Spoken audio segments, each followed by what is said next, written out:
ఎట్లుంది కాంగ్రెస్ పార్టీ పరిపాలన ఎట్లుంది చెప్పు. కాంగ్రెస్ పార్టీ చాలా బాగుంది. చాలా బాగుందా? చాలా అందరిని మమ్మల్ని అందరిని బాగు చేసింది చాలా. అవునా? వీళ్ళందరూ ఏం చేయలే అంటారు.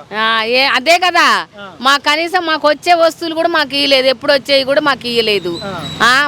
మళ్ళీ మా కష్టం ఆలకించి కొంచెం మా మీద దయ చూపితే బాగుంటుంది. ఆయనే చూసుకుంటున్నాడు. ఆయన చేసిన అప్పులన్నీ నేను తీరుస్తున్నంటే మేము ఆ రోజు ఇదే కష్టం చేసినాం, ఈ రోజు ఇదే కష్టం చేస్తున్నాం. మంచి చెడు అన్ని ఎత్తిపోస్తున్నాం మేము. కనీసం ఒక కన్నన మా మీద పెట్టాలి కదా ఆయన. కేసీఆర్ ఏమి ఇచ్చిండు, రేవంత్ రెడ్డి ఏమి ఇస్తలేడు. మా కేసీఆర్ 3 సార్లు జీతం పెంచిండు. ఈయన ఒక్కసారి ఇప్పుడు 2 సంవత్సరాలు అయింది వచ్చి జీతం ₹1 జీతం పెంచలే. కనీసం మాకు వచ్చే గిట్టులు కూడా ఇవ్వలేదు. మరి ఇక మేము ఎవరికి చెప్పాలి? ఏమన్నా అంటే మేము మమ్మల్ని రానిస్తారా? ఎమ్మెల్యే ఆయన ముఖ్యమంత్రి దగ్గరికి రానిస్తారా? 2 ఏళ్ల నుంచి మీకు కిట్ వస్తలేదా? కిట్ వస్తలేదు మాకు. కనీసం పైన వేసుకునే జాకెట్ కూడా ఇస్తలేదు, వానకోటి ఇస్తలేదు. రేపు వర్షాకాలం వస్తుంది, మేమేం కప్పుకొని రావాలి దూర భారం నుంచి. మీ సూపర్వైజర్ పొద్దుగాల మీరు రాగానే ఫోటో తీసి పంపిస్తాడు కదా, మరి అప్పుడు డ్రెస్ అడుగుతారు కదా, కోటు కూడా. ఆ కోటు పాతయే వేసుకుంటున్నాం. ఇక మరి ఏం చేయాలి, తప్పదు కదా. మేము అది లేకపోతే సారోలు ఊకోరు, చినిగిపోయినా అదే వేసుకోవాలి మేము. ఇంకా ఆయన ఇచ్చినప్పుడే మళ్ళీ కొత్తది వేసుకోవాలి. పనికి రాకపోతే జీతం కట్ చేస్తారా? కట్ చేస్తారు.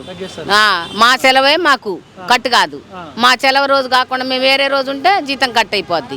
నువ్వు ఎన్ని డుమ్మాలు కొట్టినా అన్ని డుమ్మాలు కట్ అయిపోతాయి. మరి ఇప్పుడు ఈ చనిపోయిన ఎమ్మెల్యేకి ఎప్పుడు కలవలేదా? మాకు కిట్ వస్తలేదు. ఆ ఎమ్మెల్యే మాకు తెలియదు సార్. మేము ఇక్కడ బంజారా హిల్స్ లా రోడ్ నెంబర్ 12 ఉన్నాం. మాకు ఎమ్మెల్యే గారు తెలియదు అక్కడ. విజయలక్ష్మి మేడం అయితే తెలుసు కానీ ఇక అక్కడ ఎమ్మెల్యే గారు తెలియదు మాకు. మేడం దగ్గరికి పోయినా వాళ్ళంతా ఒకటే సార్. మమ్మల్ని చిన్నోళ్ళని ఎవరు చూస్తారు చెప్పు? పెద్దోళ్ళంతా ఒకటే. ఈ పార్టీ గెలవంగానే ఇళ్ళకి వస్తారు, ఆ పార్టీ గెలవంగానే అల్లకి పోతారు. వాళ్ళదంతే. ఎవరైనా అట్లనే చేస్తారు. మా కష్టం ఆలకితే చాలు వాళ్ళు. మాకేమో మమ్మల్ని ఏం చేయమంటలే. అదే కేసీఆర్ వస్తే మాకు కనీసం జీతం అన్న పెంచు, పర్మనెంట్ అన్న చేసేవాడు, ఏదన్నా ఒకటి అయిపోయేది.